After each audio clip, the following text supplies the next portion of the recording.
Hello friends, ഇന്ന് ഞാനൊരു chicken fry ആണ് ഉണ്ടാക്കാൻ പോകുന്നത്.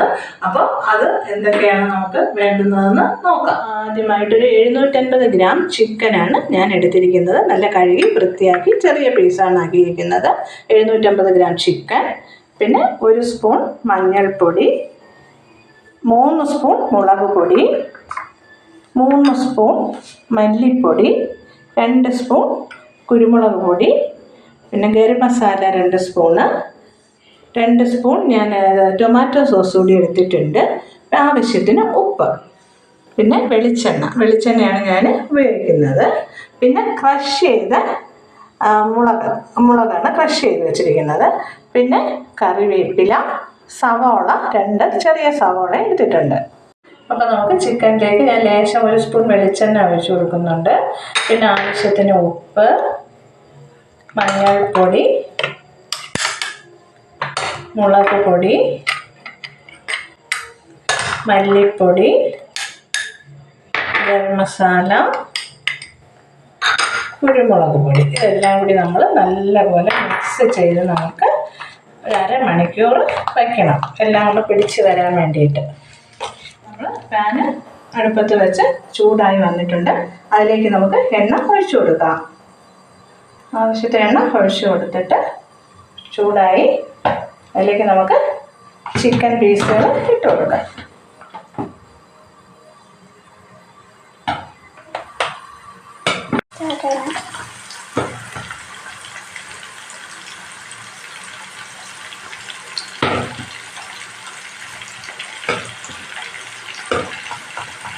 നമുക്കത് മൂത്ത് വരട്ടെ. ഫ്രൈ ആയിട്ടുണ്ട്.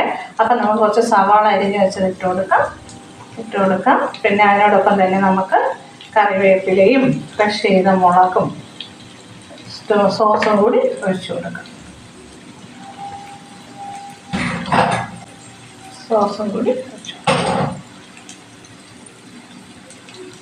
ഇളക്കി ഒരു 10 മിനിറ്റ് ഇവിടെ ആകുമ്പോഴത്തേക്ക് നല്ല ഫ്രൈ ആയിട്ട് വരും. ഇവിടെ റെഡിയായി വന്നിട്ടുണ്ട്. ഇനി തണുത്തതിന് ശേഷം നമുക്ക് വേറൊരു പാത്രത്തിലോട്ട് മാറ്റാം.